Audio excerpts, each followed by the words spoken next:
Good afternoon, everybody, and welcome to this presentation today by Alan Morris. And the title of this presentation is International Students Struggling in the Private Rental Sector. Before we start, a couple of things. Yes, I see everybody has muted their microphone.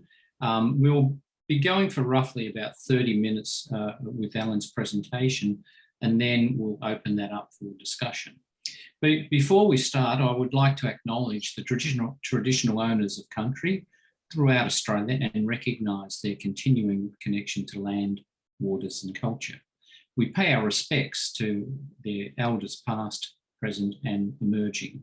Today I'm talking to you from far north Queensland in Gimwe, Wallabura, Yidinji country, and you're quite welcome to put in the chat room where you are coming from as well.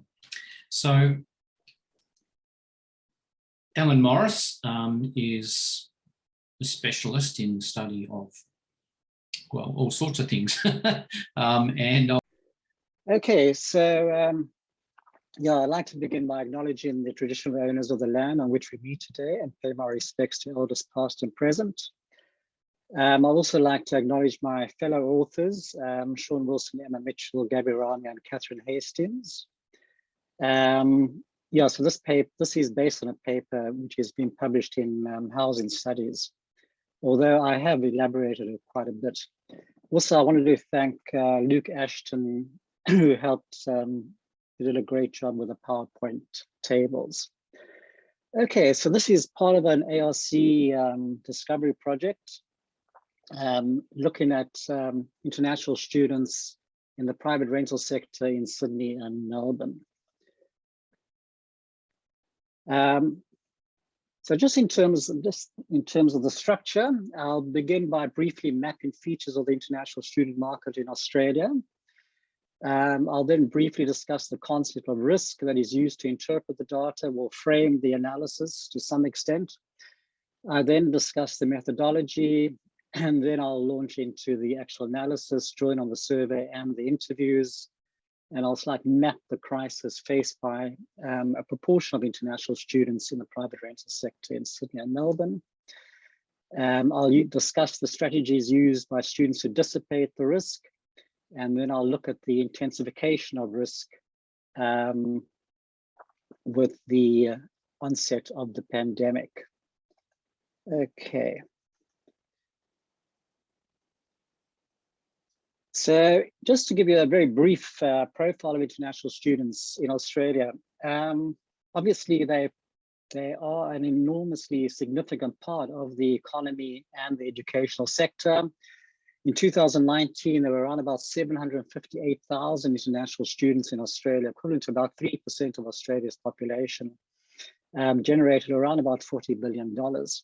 I think what people very often forget is that only half of these students, less than half of these students, are actually university students. So 30% were enrolled in vocational education and around another 16% in English language courses. Of course, quite a few of those English language course students will proceed to university. In terms of housing, international students are really on their own. There is very little subsidized housing available for international students. In fact, I don't think there's any. So most international students are dependent on the private rental sector, which, as we know, is very lightly regulated and very expensive, especially in Sydney and Melbourne. Purpose-built student accommodation is increasing as a proportion of all student accommodation, but it still only accommodates around 12, 13, 40% of students. And it's the accommodation is rented out at market rates, so it is very expensive, very often more expensive than your usual private rental sector. So clearly, finding accommodation which is affordable and adequate is a major challenge for many international students, especially those coming from low-income families, and also even middle-class families that are, if they're coming from a country which has got a weak currency relative to the Australian dollar. Okay, so I think what we have moving to, it's like a very brief theoretical framing. I don't want to spend too much time on this. I think what we have with this intensive marketization of international students and education in Australia is a very, very high level of risk carried by many international students. Ulrich Beck commented a key aspect of the risk environment is that powerful actors, quote, powerful actors maximize risk for others and minimize risk for themselves. And I think this is absolutely true with in the case of international students. So with education providers, their duty of care ends once the students leave the front door of the institution.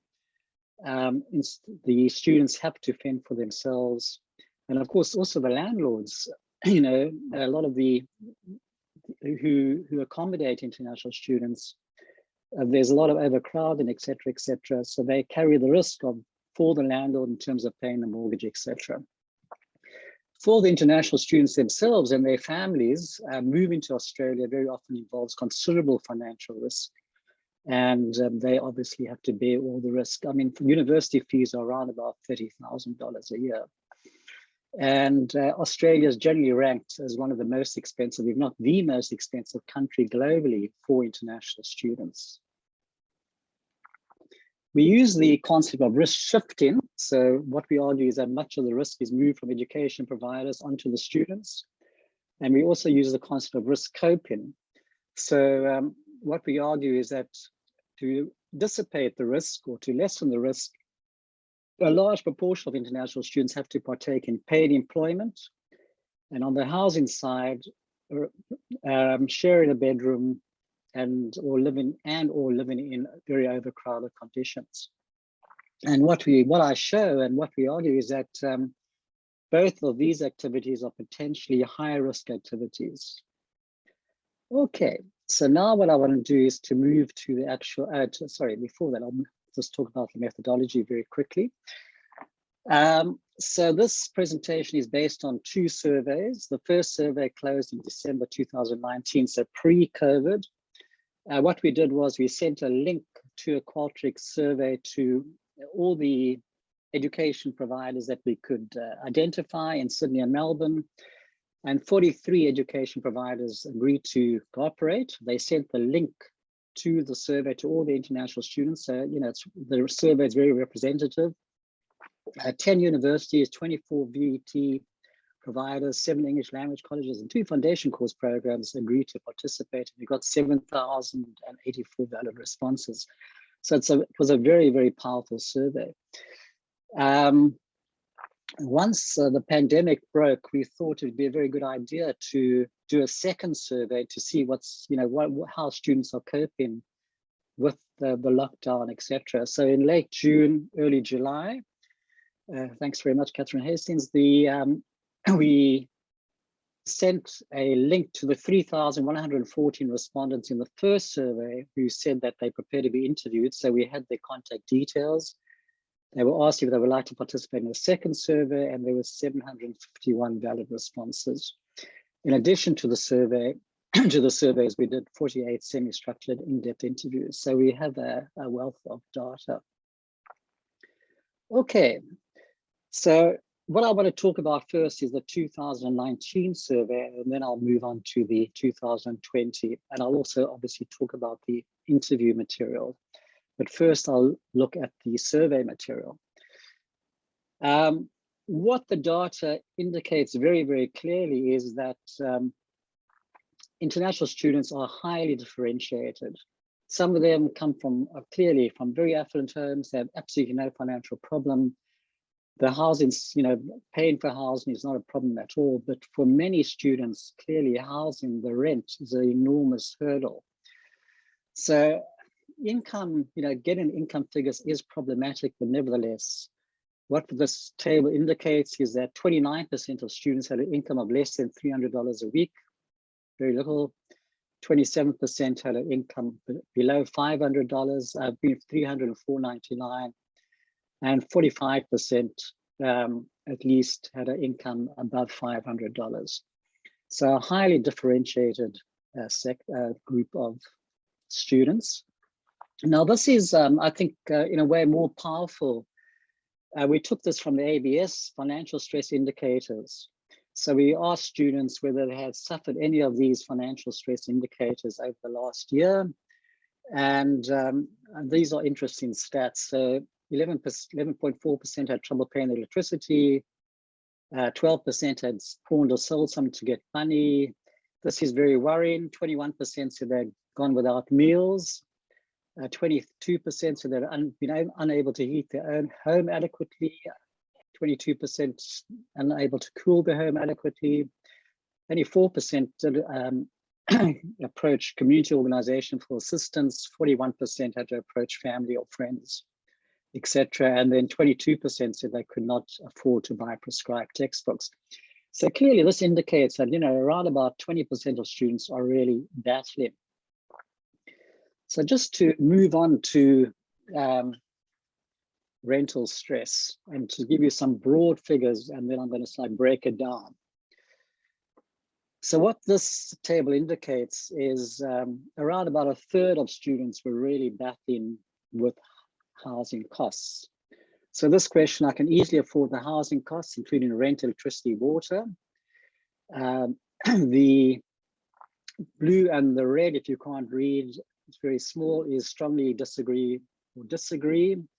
And the yellow and green is agree or strongly agree. So 31% of students strongly disagreed or disagreed that they could easily afford the housing costs, whereas 36% said they could easily agree that they could easily afford the housing costs. To pay the rent each week, I have to get a paid job. So this is very, very significant. For many students coming to Australia, they are highly dependent on the possibility of getting paid employment. And if they don't, as I'll indicate, if they don't get paid employment, they find themselves in very serious trouble. So 44% of students agreed with the statement that they have to get a paid job in order to pay the rent each week. So that's quite disturbing, especially if the economy is not doing very well. So quite often I go without necessities like food, so I can pay for my accommodation. And again, here we go, 22% agreed with the statement. So that's pretty high. And only 51% strongly disagreed. So that's interesting. Okay, I find myself worrying about paying my rent each week. So the rent is a source of anxiety for many students. 36% strongly agreeing that the rent is a source of anxiety, paying the rent, and only 36% strongly disagreeing or disagree. Okay, so what I do now, which I didn't do in the housing studies papers, this is a bit of an innovation for this presentation, is I've divided the sample up into 3 groups using the financial stress indicators. So this group is the affluent group that have no financial stress indicators. The middle group have 1 to 4. And then we got a very precarious group representing about 10% of the survey of the sample that experience 5 to 8 of the financial stress indicators. So this last group is very, very precarious and are really battling. And as you can see, there are dramatic differences between these 3 groups. So I can easily afford the housing costs. In the highly precarious group, 59% strongly disagree or disagree. In the affluent group, only 17% disagree or strongly disagree, only 3% strongly disagree. Middle group around about 40%. So, even in this middle group, a lot of them are struggling. To afford housing, I need a paid job. This is very interesting. So in the highly precarious group, 83% strongly agree with the statement, agree or strongly agree with the statement. And in the middle group, 55% strongly agree or agree. And in the affluent group, only 25%. So for this group, paid employment is absolutely essential, clearly. This is really disturbing. Quite often I go without necessities like food to pay for my accommodation. Again, just under 2/3 of this highly precarious group answer yes, strongly agree or agree, 23% of the middle group, and 10% of the affluent group. The affluent group's around about 45% of the students, the middle group's about 45%, and the highly precarious is about 10%. Okay, a last table for this, last figure for this grouping. I find myself often worried about paying my rent each week. Again, 80%, 79% of the highly precarious group answer yes, strongly agree or agree, 46% of the middle group, and only 13% of the affluent group. So this is a really disturbing figure. So we asked students in the last year, have you ever felt you could become homeless? And as you can see, for the highly precarious group, 70% responded affirmatively, 22% of the middle group, and 5.7% in the affluent group.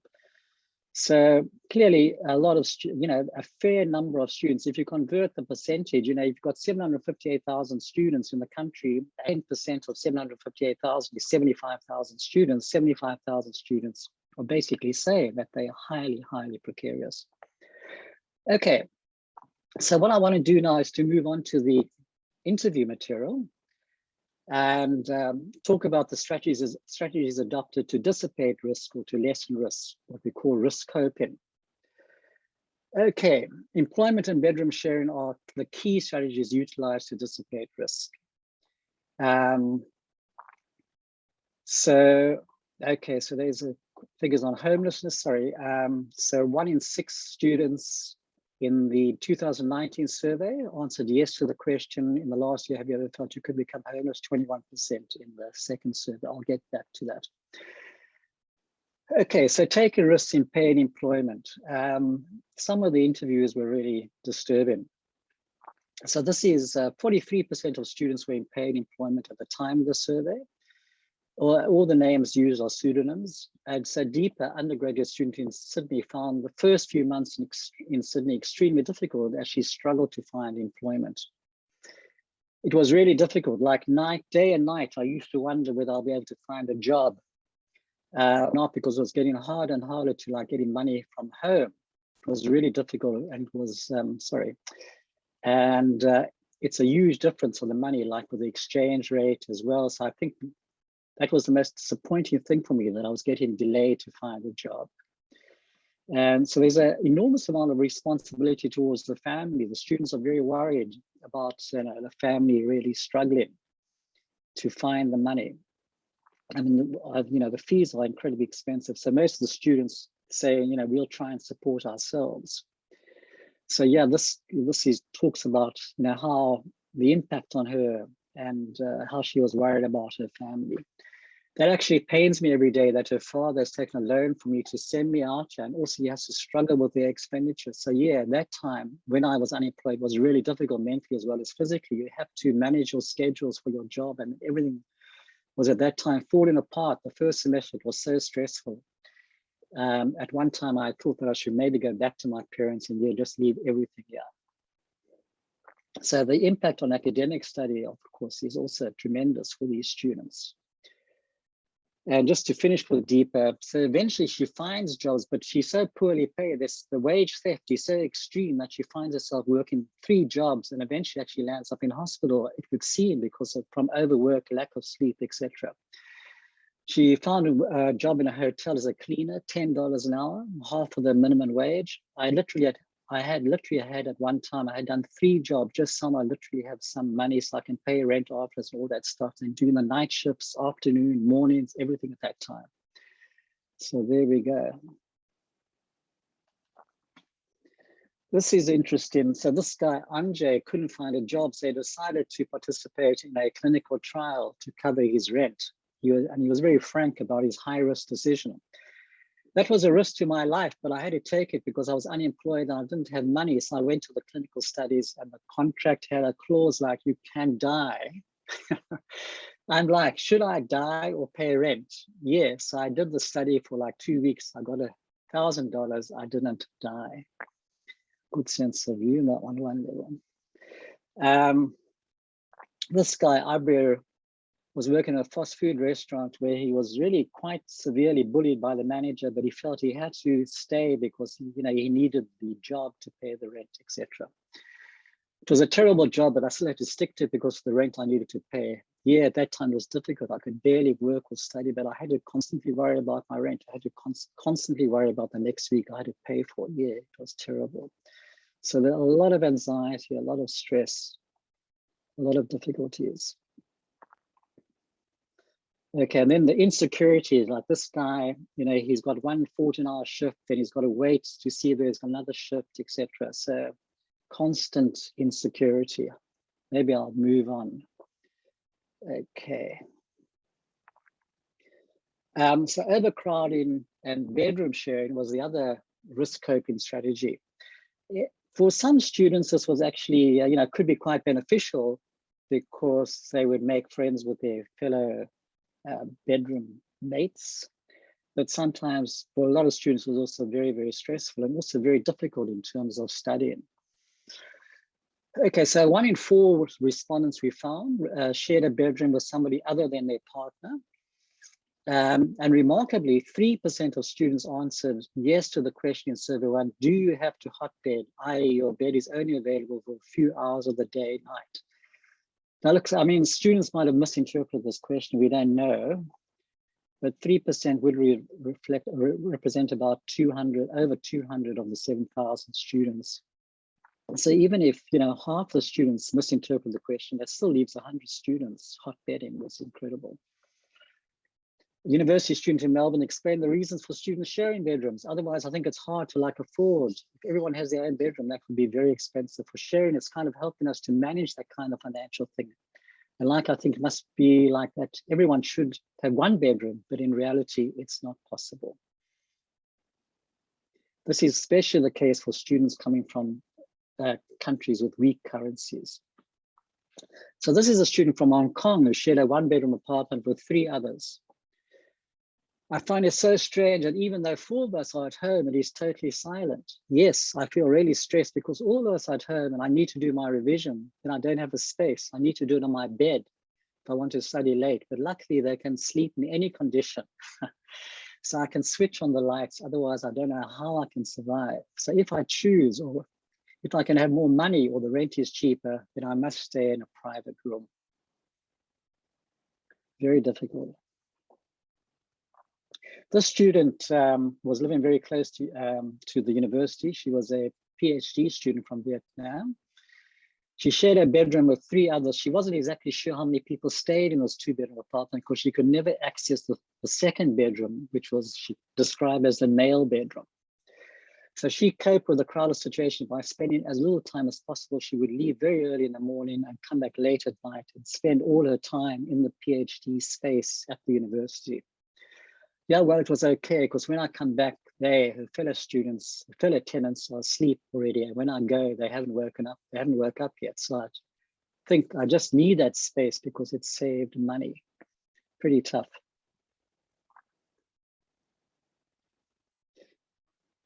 In terms of overcrowding, the other thing about overcrowding is that very often there's no common space, or the common space is hardly usable. So there's very little interaction. And this obviously also encourages loneliness. There's no connection. So Shakib moved into a house with 7 or 8 people. He wasn't sure of the exact number. Each tenant had their own room and the landlady also lived in the house. Okay, mostly it was dead silent. You couldn't even tell that 7 or 8 people are living in the property, living next to your cardboard wall. So obviously a legal partition probably. A lot of students said that, I think it was around about 5 to 10%, the garage was used for accommodation or the balcony had been made into a bedroom. And of course, the common space, the lounge was often a bedroom. Well, we had our time separate. Some of them will cook at 5 a.m. in the morning and then start up for work. But yeah, we didn't pretty much interact. We didn't even see who else was living in that house. This is an amazing sentence. I think no one would even know if I died in my room, if it wasn't for a month when my landlady would come and ask for rent. Very sad. Okay, so moving to the last part of the talk, looking at the impact of the pandemic. So what you have, obviously, not surprisingly, with the pandemic is a real intensification of risk. You know, students who are precarious become more precarious. Students who are vulnerable are thrown into a very precarious situation very often.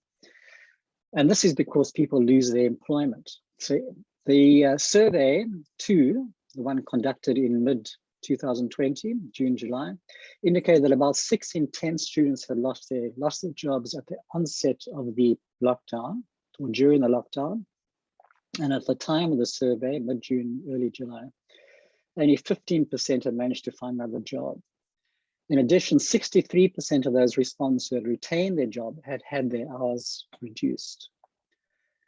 Of the 47% of students who report they relied on allowance from family, 43% indicate that financial support from their family had declined. So, yeah, so that's another very important issue. You know, not only do people lose their employment, but for many students, income from the family declined very significantly due to their parents losing their job or the business closing, etc. So this is a very interesting table. And again, of course, income is always problematic, but nevertheless, it's very, very stark. Weekly income before and during the COVID lockdown. So in 2019, 22% of students reported that they had an income of less than $300 a week. During COVID, 46%, so more than double, so they had an income of less than $300 a week. Between 300 and 500, moves from 31% to 23%. More than 500 drops from 47% to 31%. So clearly, a very significant increase in the number of students who are precarious. Now, looking at the financial stress indicators, this is really very, very telling. And you can see this very stark impact of COVID, of the pandemic. Had trouble paying your electricity on time, 2019, 11.4% goes up to 23%. Pawned or sold something goes up from 12% to 26%. Went without meals goes up from 21% to 29%. Unable to cool a home from 22 to 35. I think it's winter, so no problem there. This is interesting. Ask community organization for help from 4.1 to 23%. Had to borrow from family from 40.41 to 45. Couldn't afford to buy textbooks from 21.6 to 27.6. So a very significant increase in precarity for many students. So if we look at the compare pre-COVID to COVID in terms of housing, I can easily afford housing costs. 69% agreed pre-COVID. This drops to 58% during COVID. I found myself often worrying about paying my rent each week. This increases from 36% to 54%. So over half the students are really concerned about paying their rent. Quite often I go without necessity like food to pay for my accommodation. This goes up from 22% to 32%. So, you know, close to a third of students are really cutting out very, very basic necessities, even food. Okay, so using the same 3 groups, the affluent group, this group here on the left, no problem, no financial stress indicators. The middle group, 1 to 4, and the high group, 5 to 8. What we find, is that the highly precarious group is now 18% of the sample. No longer, in 2019, it was 10%, and now it's 18%. The number experiencing no stress indicators drops from 44% to 30%, and the middle group increases from 45 to 52. So clearly, people in this middle group have moved into the very highly precarious group. I can easily afford housing costs. So 72% of the precarious group strongly disagree with the statement, as do 47% of the middle group and only 14% of the affluent group. Since the COVID-19 is more difficult for me to pay the rent, 90% of the precarious group strongly agree or agree, as do 69% of the middle group and 23% of the affluent group. So a huge struggle for many students to pay the rent. Quite often I go without necessities like food to pay for my accommodation. Sorry, there we go. 72% of the precarious group agree, and 34% of the middle group, 17%, only 4% of the affluent group. So an enormous difference between these respective groups. Okay, the last figure. In the last year, have you ever thought you could become host? So 71% of the highly precarious group, 21% of the middle group, 4% of the affluent group. Okay, so just, yeah, so in terms of the key thing was losing their employment. 72% of students who lost their paid employment found themselves worrying about paying their rent each week, compared to 47% who had not lost their jobs. Just under 4 in 10 students who had lost their jobs had gone without meals since the lockdown, versus 28% who had not lost their jobs. And 31% of students who had lost their jobs strongly agreed that they fear they could become homeless, compared to 15% who had retained their paid employment. Okay, so just a few quotes around the impact of COVID, and then I'll conclude. So in this intensification of risk, Neela, a BET student from Nepal, lost her job, and a landlord was threatening to evict her despite there being a moratorium on evictions. Now I got like the termination letter. Now my landlord has also filed a case to the tribunal, and she filed a case and we haven't been able to pay like $1,000. That's outstanding. And she wants to evict us. I don't even think it's even legal right now. I haven't been able to sleep. It's crazy. It's been really difficult, but yeah, we're just surviving with bits and pieces. So the pandemic really evoked incredible anxiety for many students. This student had been totally comfortable. She actually had a very good job prior to the lockdown. She goes on to say, it's getting crazier every day. I'm also withdraw my superannuation, everything. I don't have anywhere to go now. Even my landlord is like, you have to ask your money from your country. It's not even possible because everything is closed in my country. And because of that, I can't even ask for help from my country. It's getting crazier every day and there's no one to ask for help. Because, well, my college is like, we can't provide any funding or anything like that, like the universities, et cetera, et cetera. This is very important. The students who were at the VET, at the private education providers were in a much worse position than university students, because the universities were able to provide some support after a period of time. Okay, for Shania, concern about the impending crisis around paying the rent was ever present. Okay, her anxiety was intensified, an insecure work situation, declined support from the family. So at first, her employer wouldn't renew my contract, but then like 2 weeks later, they sent me an email so they renew it. So it was like, I was like a bit impacted, because back home, like my parents are actually retired, but from this year, my sister is actually providing the finances with a loan. So she also needs to work, but because everything is closed, she doesn't get to go to work. So I'm waiting for the lockdown to be over there so they can actually support me. So the pandemic really had, global ramifications, obviously, and really affected students in various ways, employment-wise and income from family. The support from the state government was very, very significant, very important. After the first Melbourne lockdown was instituted in April 2020, Malik lost both his casual jobs. He had some savings because forced to apply for emergency funding from the state government. I had a few savings for the first few months of being jobless, but a month later, I applied for the fund. By the time the funds arrived, I was just about to exhaust my balance, but the funds came at the right time. Okay. So there's another quote about the charities, and this is interesting also in terms of Morrison. Yes, and I think these charities were really helping us with that stage. They were providing free grocery stuff, which was actually a good initiative taken by them. It was really important, appreciated. So international students became very dependent on the food banks. Some of them were set up by community, then you had, food bank, etc. Because in a country where you're not supported by the people of the country, like because the Prime Minister mentioned himself, but being supported by the people who understand what is the struggle of the international students, being supported by them, providing the groceries and the food was really a sigh of relief for us.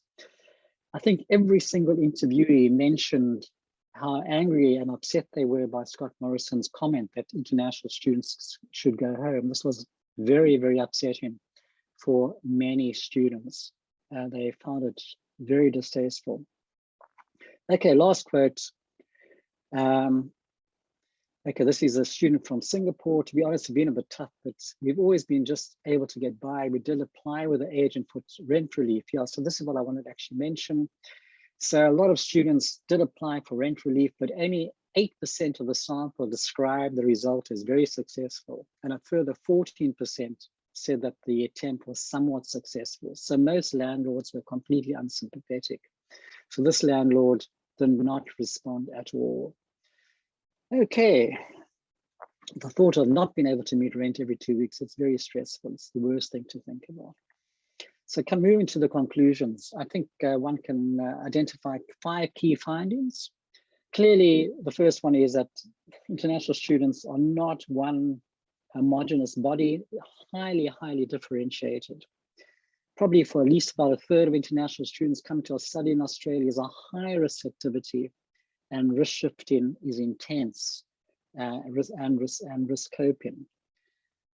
For the highly precarious, that third group, the capacity to sustain themselves adequately in the private rental sector is generally totally dependent on them not only finding paid employment, but also on sharing the bedroom with someone other than a partner.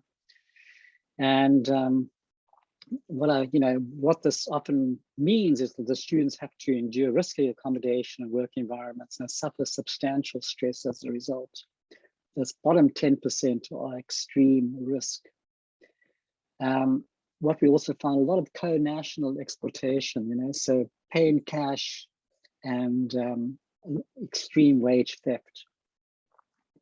Our findings show how international students cope with risks both as individuals and as family members. So this incredible concern about the family, which really accentuated the anxiety of students. And the last point, the study reveals the profound impact of the pandemic on international students. The loss of paid employment catapulted many students who were coping into a precarious situation and pushed already vulnerable students into even greater precarity. Okay, thank you very much. I'll stop there and I'll stop sharing. Thanks. Okay, thank you so much, Alan. And already Lenka has a question. So Lenka, if you'd like to unmute. Lenka, hello. And talk. Hi, Alan. Hi. Thanks for that. Yeah, there's some pretty devastating stories in there. Sorry, when you speak a bit loud, I'll make my. Oh, can you hear me now? Yeah, perfect. Yeah. Okay, great. I was just wondering, so for those students who needed to access help, did they feel as though they got the support they needed from their educational institutions, or did they know where to go, or did they just feel as though they'll kind of suck it up or go and ask their family? Sure. Well, the support from the universities, took a long time. Eventually did come through, but it took quite some time to come through.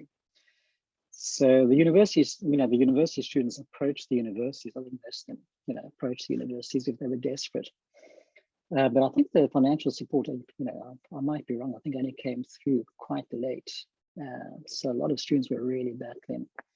The ones who really struggled were the ones in the, who were in the VET and English language sector, because those providers didn't provide any funding whatsoever. Some of them maybe suspended fees, and some of them cut fees to some extent. The other very important intervention was I don't know what happened in Victoria, but the New South Wales government provided free accommodation for 20 weeks for I think it was around about, I can't remember the number. It was I think 4,000 students. So that was very, very significant. But that also came quite late in the piece. But nevertheless, that played a very major role in helping very desperate students. I don't know if that's answering your question. Yeah, thank you. I think, and just to follow on quickly, if I could, Roger, I just had another quick question as to if there was some other areas of research, like after doing this research, did you find that there was something that you particularly wanted to focus on, or that you identified that could, Yeah. Well, we've written, we've written a few papers. There's a paper on looking at the impact on academic performance. There's a paper looking at the highly precarious students. There's a paper looking at the views of stakeholders, etc. So yeah, so we haven't really exhausted the data, but we're getting there.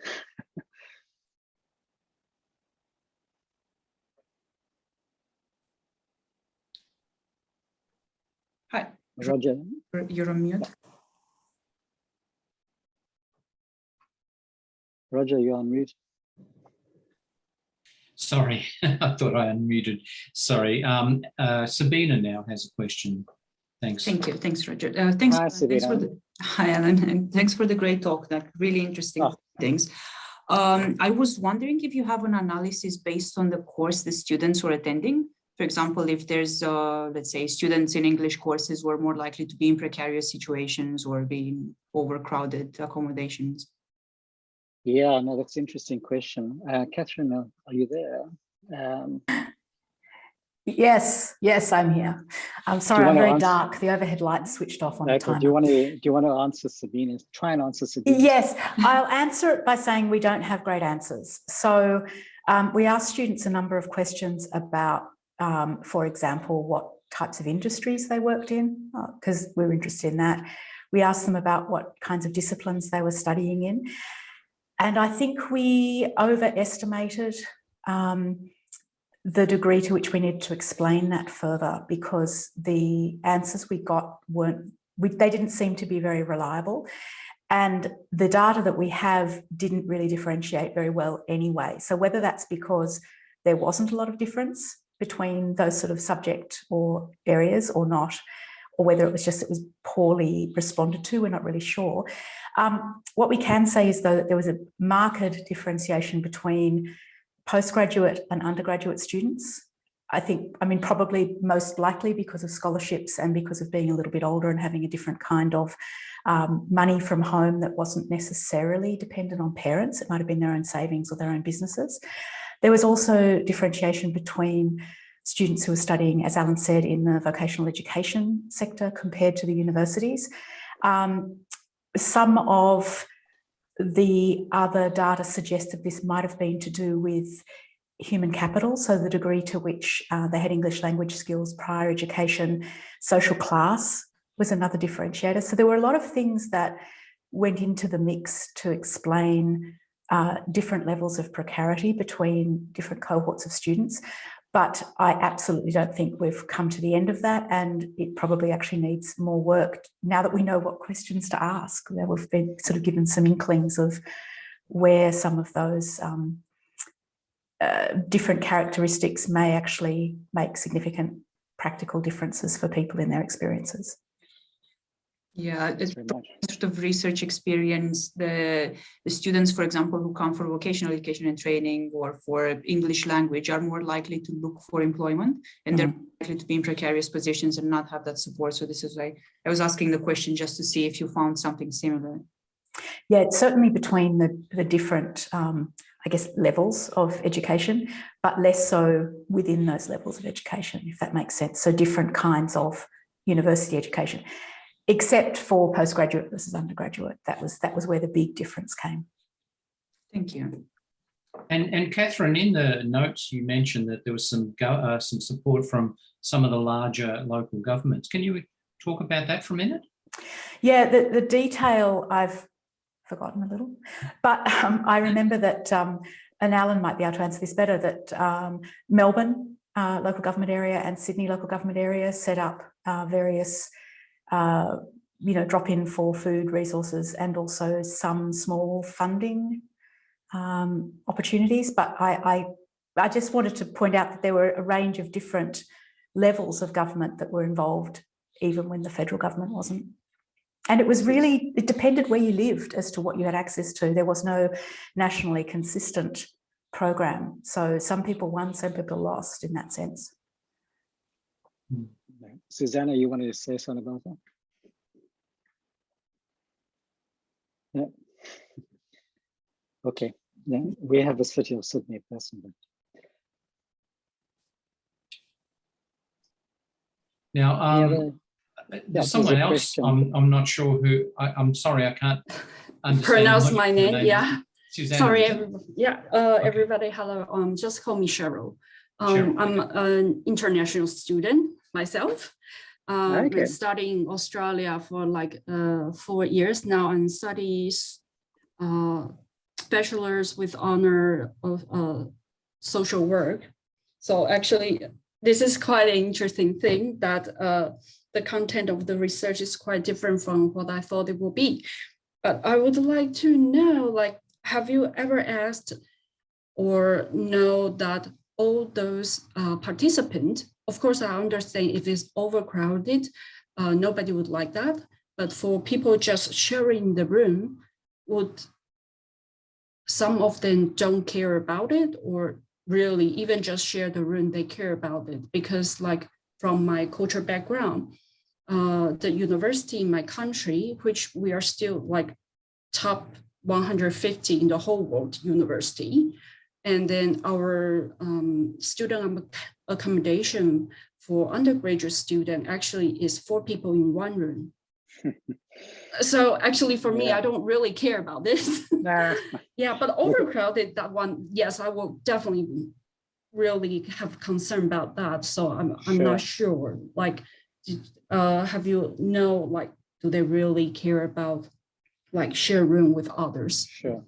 Look, it was, as I mentioned, there were a range of responses. You know, some students really hated it and found it very, very stressful.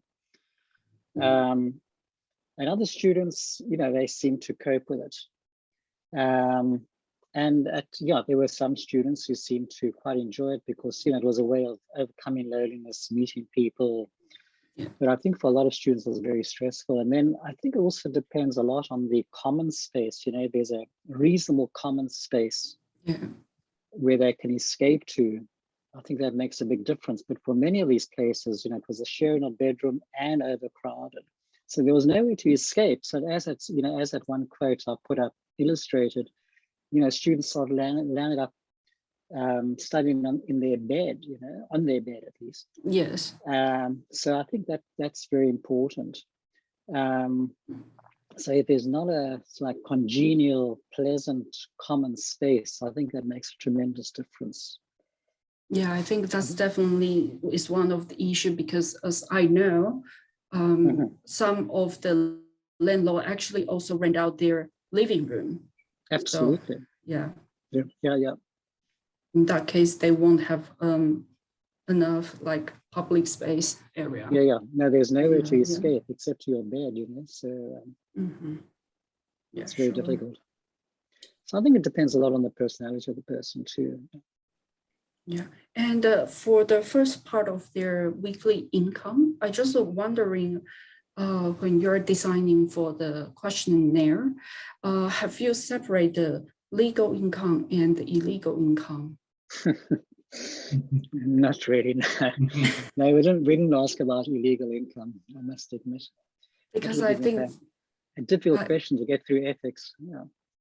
Oh yeah, that's true. Yeah. Because I know a lot of students actually they have more income comes from illegal than legal income. So okay, interesting. Yeah, look, yeah. No, we didn't. Yeah, because like I understand the illegal income is probably like around $10, $11 something. Are you talking about underpayment? You're talking about? Yes, underpayment. Sorry. So you're not talking about illegal activities. Okay. No, still legal, but like they've been underpaid, but they work maybe because student visa only allowed to work like 20 hours per week. Sure. So after that 20-hour, actually, they probably also work another 20, 25 hours for illegal income, sometimes even 40 hours. Sure. No, absolutely. I don't know if we, I did, yeah, that would have been a good question. I don't think we had one, Catherine, did we? No, we didn't. The other part of this equation is that I mean, there are so many things in retrospect that you would ask differently, knowing what you know on the other side. And something we should have fleshed out more is to do with sources of income and whether that income actually had to pay for rent or whether the rent was paid separately or they were staying with some, there are a whole lot of things about that, the income measure that could have been better and in more detail. But when you put that measure in and you look at the differentiation, that there is a wide range of incomes regardless of exactly how people are reporting them.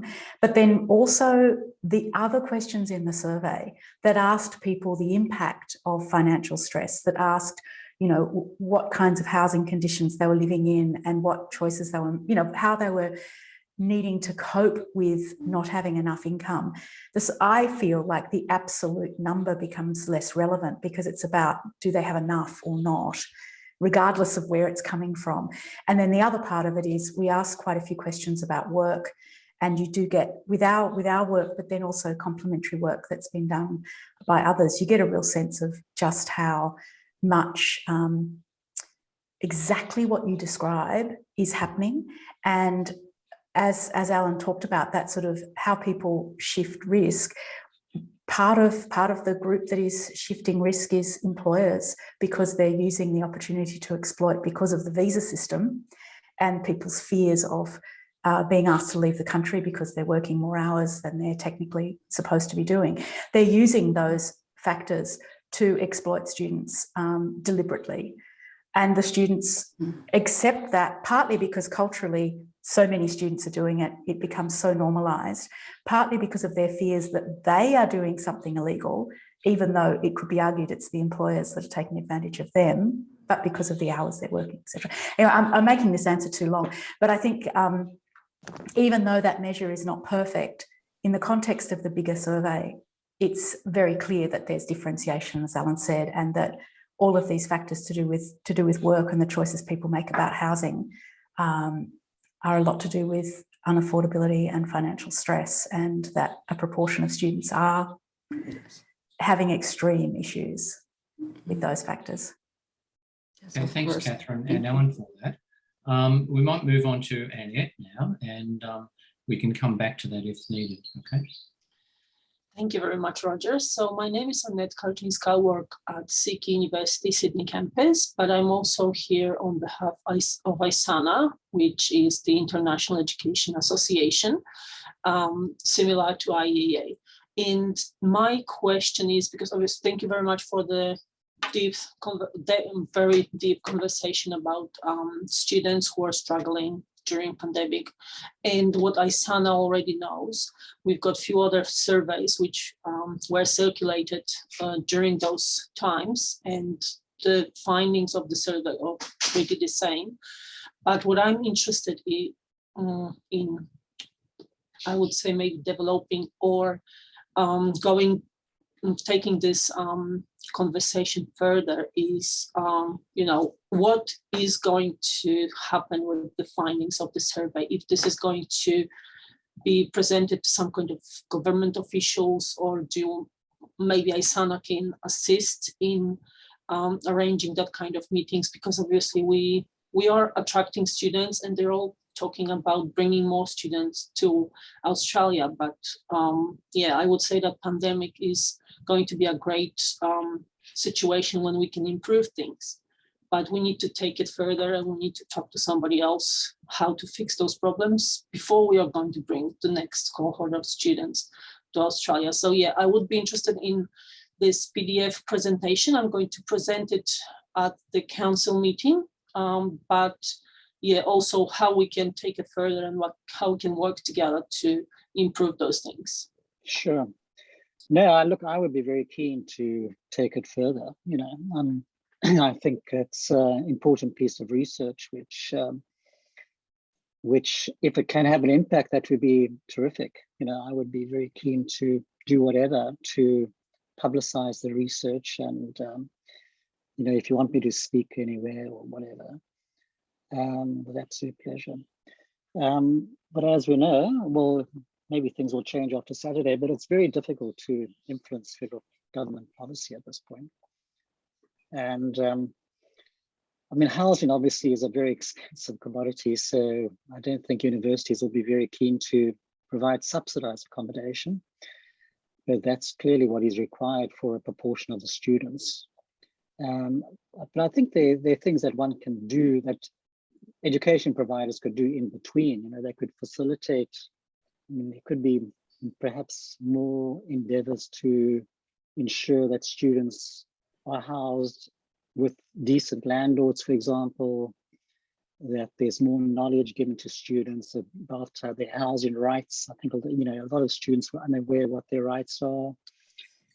Maybe facilitating students meeting other students to find housing. Because I mean, it's obviously incredibly daunting for students to find accommodation. You know, a lot of them find the accommodation when they're outside the trip, but when they arrive, of course, the accommodation's often different to what they, you know, the photos that they were seeing, etc. So I think there are issues which don't require much expenditure, which could help. But I mean, the big issue, of course, is a very poorly regulated and expensive private rental system. I don't know if that's answering your question. Yes, definitely does. And yeah, I'll look forward to receiving this presentation, and you know, we can have additional conversation about this. Sure. Good. Thank you. Pleasure. So, and after this presentation will become available on YouTube, and you should receive an email about that, and that'll be within 24 hours. Moving on to Susanna. Now we're coming up to the hour, but we don't have to stop. We can keep going. I understand that some people may have to leave, but by all means, feel free to stay on. So, Susanna. Yeah, thank you very much, Alan. Like my camera Hi, doesn't Susanna. work. Yeah, good to see you. Okay. Yeah. So I just have a question. In your research, did you make any correlation between the rental vacancy rate with all these student like potential data? No, not really. I don't think we really looked at the rental vacancy rate. No.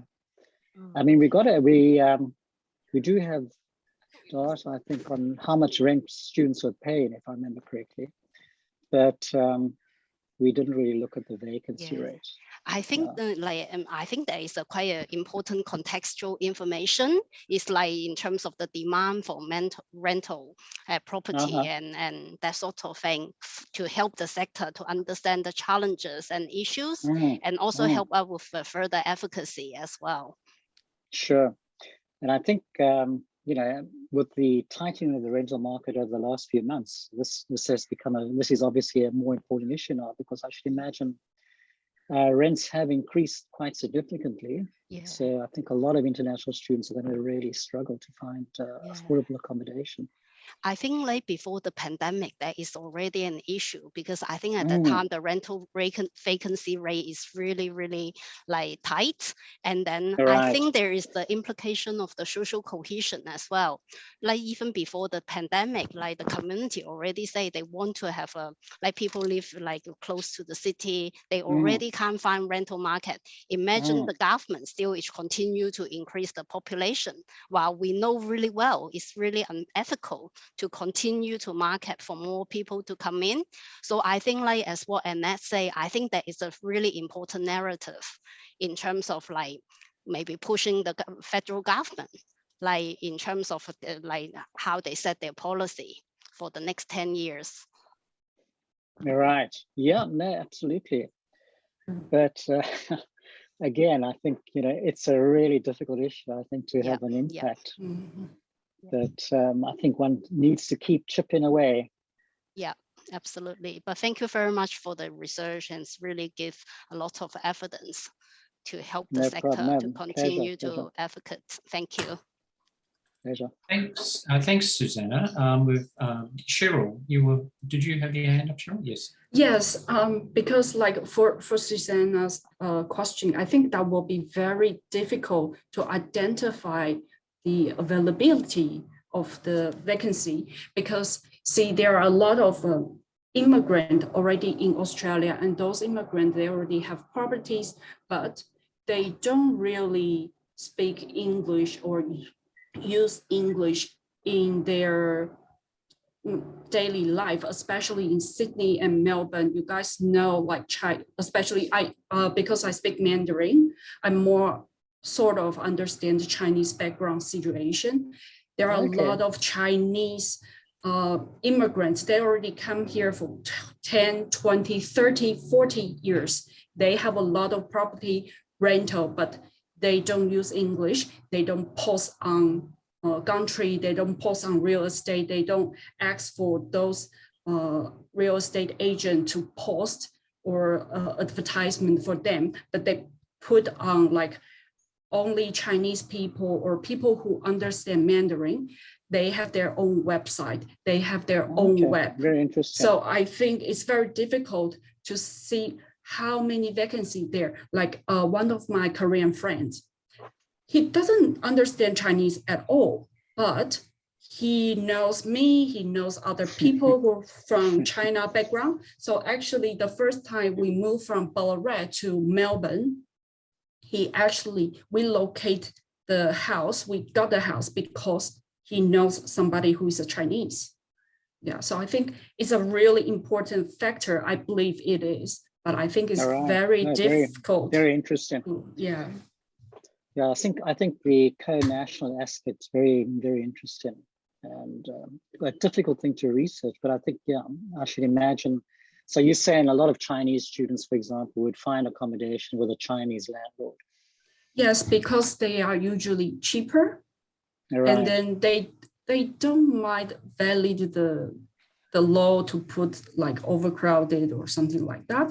For most of the students, actually, because we need to do a lot of job, like said, you can do like normal pay job, and then you also do a lot of low underpaid jobs. So you need rest. So instead of having our own room in a rural area and spend maybe 1 hour commuting, it is a better choice to live nearby your work, and you only need to maybe walk 15 minutes, 10 minutes to work. Yeah. Sure. Yeah, absolutely. No, thanks very much for that. That's interesting. No worries. Okay, and now Lorna has a question. Thanks, Lorna. Hi, Alan, and hi, everyone. Thank you so much, Alan. That was incredibly interesting and a very valuable piece of research that you and your colleagues did. I work as a caseworker. Thank you. I work at the SRC at Sydney Uni. So we do, I do casework with undergraduate students there. And Cheryl, I totally take your point that a lot of the students that we assist with tenancy issues who are from a Chinese background, they seem to have sort of very dodgy contracts through WeChat and effectively no contracts. That makes it very precarious for them. But I'm trying to think, Ellen, about how your work could be used. Like I totally take your point that I think to twist the arm of the universities to lower their rents to international students is a really hard call, I think. But I'm trying to think, I think there's ways that your research could be applied or could be utilized. Like, for instance, when we do casework with students that go through a lot of stress with work problems, financial problems, instability in their accommodation, inevitably, as you sort of touched upon, it impacts their studies. It just inevitably does. And so then it does, right? Yeah, of course, because they're juggling the jobs and the stress. Yeah, absolutely. Yeah. So we as caseworkers do a lot of our work is to assist students in kind of the repair work around that. So we sort of help students, apply for special consideration, discontinue grades when they're failed. We progression issues if they're getting excluded, that kind of thing. And one thing that we found, particularly at USyd, is that the university is not very sympathetic around work for students. It's just not a factor that they consider. Interesting. Yeah, it's a real problem. So when we're assisting a student to put together an appeal, to fight their exclusion, for instance, we say to them, unfortunately, you have to come up with something that's not work related, because this is not really going to be counted by the university, even though it could be very pivotal to your experience. What we often find is that students have to medicalize their problems. So in many ways, they are stressed and they might have mental health issues that result from, work, excessive work, or the accommodation problems that they're experiencing. But unless they can come up with like a piece of supporting documentation that somehow validates that for the university, the work issue is, and even accommodation, it's just not viewed as a strong criteria for the university in terms of supporting that student in their progression and keeping them enrolled. So I think I'm just trying to think, and I'll take it back to my team, how we could get your information out there, because it really clearly links the stress that students are experiencing, with issues around their income and their accommodation. And maybe that would be really valuable information for the university to have, to really understand that for students a little better. Yeah, I think there's this notion that students are supposed to come with all the funding in place. Yeah. But obviously that's, for many students, that's mythology. I mean, it's a nonsense. Yeah. So they have to work. And I think the GO8 universities probably, the expectation is that their students are more affluent, in a better position. But clearly that's also not the case for many students. Yeah. There was the group, I don't know if you were part of the group, that was meeting during the time of the pandemic. There were about 30 people involved, from WSU, from UNSW, Sydney, etc., who were looking at international students and housing, and that was a very useful forum. But I don't know, it's disappeared. Yeah, that's right. I did hear Charlotte Long. Charlotte.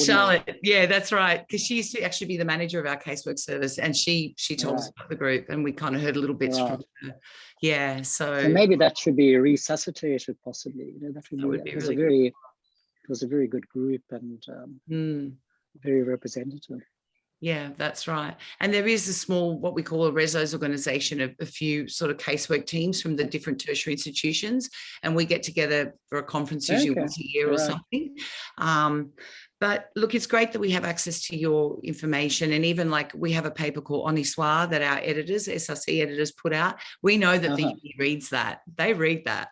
So even if maybe one of our student editors could interview you and write a paper. Absolute pleasure.